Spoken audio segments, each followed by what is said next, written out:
अस्सलामुअलैकुम।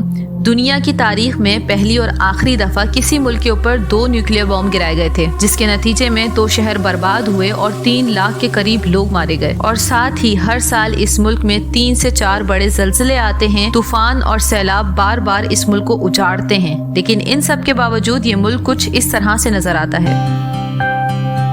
इस कामयाबी की वजह है इस मुल्क की गिरने के बाद दोबारा खड़े होने की ताकत, और यही वो वजह है कि आज ये मुल्क दुनिया की तीसरी बड़ी इकोनॉमी है, जहां दुनिया की मशहूर और मारूफ कंपनीज हैं टोयोटा, होंडा और सोनी वगैरह। और आज हम इस वीडियो में बात करेंगे जापान के लोगों की कुछ छोटी छोटी सी आदतों के बारे में जो इनकी कामयाबी की वजह है, और इससे हम बहुत कुछ सीख सकते हैं। आपसे रिक्वेस्ट है कि अब तक अगर आपने हमारा चैनल सब्सक्राइब नहीं किया और आपको हमारी वीडियोस अच्छी लग रही हैं तो प्लीज हमारा चैनल सब्सक्राइब कर लीजिए। अपने टॉपिक पर वापस आते हैं। नंबर 1, जापान की कुल आबादी 126 मिलियन है और यहाँ के 98% लोग अपनी ही जबान बोलना पसंद करते हैं। और किसी ने बिल्कुल सही कहा है कि कोई जबान तब खत्म होती है जब उसकी वैल्यू खत्म हो जाती है। उम्मीद है आप ये हिडन मैसेज समझ गए होंगे। नंबर 2, डिसिप्लिन और रिस्पेक्ट।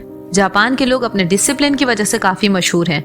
इनके उठने का स्टाइल, इनके बैठने का स्टाइल, इनकी बॉडी लैंग्वेज, इनके बात करने का स्टाइल, इनकी आजिज़ी, इनकी इंकिसारी सब लोगों को बहुत पसंद आती है। साथ ही ये लोग बहुत रिस्पेक्टफुल होते हैं, अपने से बड़ों की और साथ ही अपने छोटों की भी रिस्पेक्ट करना जानते हैं। फिर चाहे ये अपने घर में हो, चाहे बाहर हो, चाहे ऑफिस में हो या चाहे किसी दूसरे मुल्क में, ये अपनी वैल्यूज कभी नहीं भूलते। और अगर हम अपनी बात करें तो हमारे शायद 10-12 चेहरे हैं, दोस्तों के साथ कुछ, घर में कुछ, वालिदैन के साथ कुछ, और सब जगह रिस्पेक्ट का लेवल बहुत डिफरेंट है। Number 3, time. जापान के लोग अपने वक्त की बहुत कदर करते हैं। इसका अंदाजा आप इससे लगा सकते हैं कि यहाँ की ट्रेन्स का रिकॉर्ड है कि 18 सेकंड से ज्यादा डिले नहीं होती, और हम अगर कहीं 18 सेकंड पहले पहुंच जाएं तो हम अपनी तौहीन समझते हैं, और कोई चीज अगर वक्त पर आ जाए तो शायद हमारी नजरों में उसकी कोई रिस्पेक्ट ही नहीं रहती। ये एक कड़वी हकीकत है, लेकिन ऐसा ही है, और शायद यही छोटी छोटी सी वजूहात हैं जो हमें पस्ती की तरफ लेकर जा रही हैं। नंबर 4, शुक्र अदा करना। जापान में खाना खाने से पहले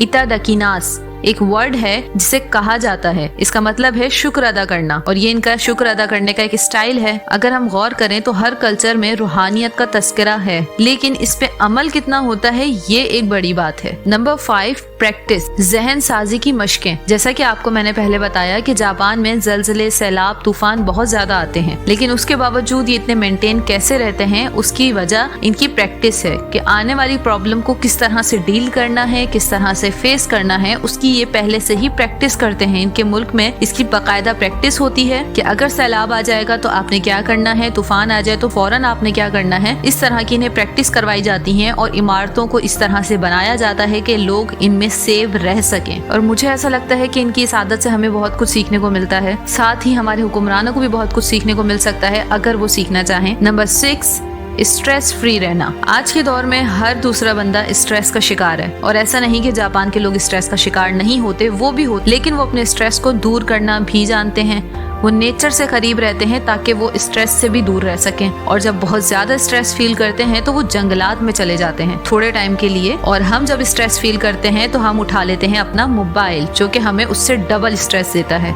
काइसेन, बेसिकली इसका मतलब है इम्प्रूवमेंट और गुड चेंजेस, यानी अपने अंदर इम्प्रूवमेंट लाते रहना और गुड चेंजेस लाते रहना। फिर चाहे वो आपके एक्सपीरियंस से हो, चाहे वो दूसरों के एक्सपीरियंस से हो, लेकिन सीखते रहना। और अगर हम अपनी बात करें तो हम इसके बिल्कुल अपोजिट चलते हैं। हमें ऐसा लगता है हमने जो सीख लिया, जो समझ लिया, बस इसके आगे एक कदम भी नहीं बढ़ना, कहीं ऐसा ना हो हम कामयाब हो जाएं। तो सीखते रहना बहुत जरूरी है अगर आप लाइफ में अपग्रेडेड रहना चाहते हैं, लाइफ में आगे निकलना चाहते हैं। और अगर आपको आगे नहीं निकलना, उसी सोफे पे बैठे रहना है, तो आप मत सीखिए। एंड लास्ट, चीजों को जाया नहीं करना। वो हर चीज से रिलेटेड बच्चों को ट्रेन करते हैं कि चीजों को जाया नहीं करना, और खुद भी उनके कल्चर का ये एक अहम हिस्सा है कि वो चीजों को जाया नहीं करते। और इससे हमें बहुत कुछ सीखने को मिलता है। वो ये कि हम अल्हम्दुलिल्लाह बहुत कुछ जाया कर देते हैं, अपना वक्त जाया करते हैं, अपनी उम्र जाया कर देते हैं, अपने पैसे जाया कर देते हैं, और उसके बाद हम कहते हैं कि सारा कसूर है हुक्मरानों का या फिर रिश्तेदारों का जो बैठकर नजर लगा रहे हैं। बहरहाल, अगर आपको मेरी कोई बात बुरी लगी हो तो आई एम रियली सॉरी, लेकिन सच हमेशा कड़वा होता है, और अगर कड़वी बात नहीं की जाएगी तो इम्प्रूवमेंट कैसे आएगी। Thank you so much. फिर मिलते हैं नेक्स्ट वीडियो में, तब तक के लिए अल्लाह हाफिज।